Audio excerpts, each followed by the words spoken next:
Hello বন্ধুরা, আবার নিয়ে চলে এসেছি নতুন একটা ব্লগ। আমি চামিলি এম হালদার কিচেন রুমে। কিন্তু আজকে যে ব্লগটা নিয়ে এসেছি সেটা খুব উপকারী জিনিস। তো চলো দেখে নিই, লেটস গো।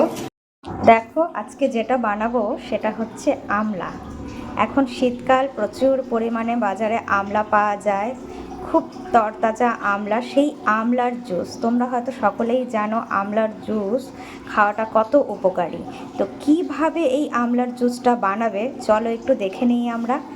তো আমলা নিয়ে নেব, দুটো আমলা।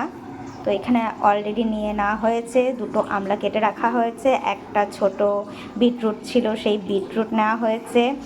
আর একটু লেবুও দিলে হয়ে যায়, কিন্তু লেবুটা এখন নেই বলে কমলা লেবু আছে, তাই কমলা লেবুর হাফ অংশ নিয়ে নিলাম। আর সঙ্গে একটুখানি 1 ইঞ্চির মতন আদা আর গোলমরিচ। আচ্ছা, আজকে যেটা এই জুসটা, হ্যাঁ বন্ধুরা, আজকে আমার বরের হাতে বানানো হেলদি জুস। তো চলো আজকে আমরা সেটার উপভোগ করি। তো যাই হোক, ছোটো ছোটো টুকরো করে কেটে দিলাম মিক্সার গ্রাইন্ডারে। আর এই হেলদি জুস কেন, হেলদি খাবারও কিন্তু ও খুব খেতে পছন্দ করে। আর সেই হিসাবেই ও মার্কেট থেকেও বিভিন্ন ধরনের এরকম হেলদি হেলদি ফুডস বলো, হেলদি জুস বানানোর জন্য আর খাওয়ার জন্য হোক, জিনিসগুলো নিয়ে আসে। তো কেউ যদি ভালোবেসে এত সুন্দর জুস বানিয়ে দেয় তাহলে কে না খায়, তাই না বলো বন্ধুরা? আর দেখো এটাতে কিন্তু জল কিন্তু খুব সামান্য পরিমাণে দিলাম। মানে ধরো যতখানি তুমি জুস বের করবে তার 1 গ্লাস যদি জুস হয় ধরে নাও, তাহলে হাফ গ্লাসের মতন জল দিয়ে দেবে। কারণ জুস থেকে এইগুলো থেকেও তো কিছু পরিমাণে জল বের হবে, তাই না? আর লবণটা আমি এটার মধ্যে অ্যাড করলাম না, কারণ কতখানি স্বাদ অনুসারে দেওয়ার প্রয়োজন মনে হবে, তো তখনই সেটা ইনস্ট্যান্ট দিলে বোধহয় ভালো হবে, তাই লবণটা দিলাম না। আর কারি লিভস থাকলে বন্ধুরা দিলে খুব ভালো হয়।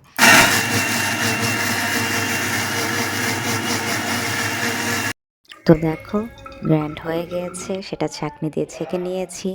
আর দেখো কি সুন্দর লাগছে, যখন গ্লাসের মধ্যে সেই জুসটা যখন ঢাললাম না, দেখে আমারই খুব ভালো লাগছিল। দেখো তোমরা একটু কমেন্ট করো প্লিজ। তারপরে আমার বরকে দিলাম, আমার বর সেটাতে ব্ল্যাক সল্ট মিশিয়ে নিল। তো ও আর সাদা লবণ নেয়নি, কি পিঙ্ক সল্ট নেয়নি, এটা ব্ল্যাক সল্ট দিয়ে নিয়ে নিয়েছে। আর দেখো ওর রিভিউ দেখো, ওর নিজেরই খুব ভালো লাগছে আর আমাদেরকে বলছে খেয়ে নাও। তো এরপরে চলো নেক্সট আমি খাবো। ফাইনালি ডান, আমার বর খেলো, একটু আমার জন্য আছে, ও রেডি হতে গেল, অফিস যাবে, তার আগে জাস্ট খেলো। তো আমি একটু খেয়ে দেখি।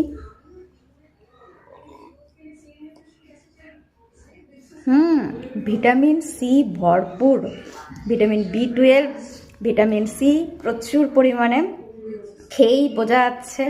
একটা অন্যরকম ফিলিংস লাগছে, কিন্তু তোমরা খেয়ে দেখতে পারো, অবশ্যই বানাবে, এটা কিন্তু শরীরের পক্ষে অনেক ভালো। আর কেমন লাগলো বন্ধুরা প্লিজ একটু কমেন্ট করে জানাও। আর লাইক, আর পারলে প্লিজ প্লিজ প্লিজ একটু শেয়ার করে দিলে আমার খুব ভালো লাগবে, আর অন্যরাও দেখে উপকৃত হবে। চলো টাটা, বাই বাই।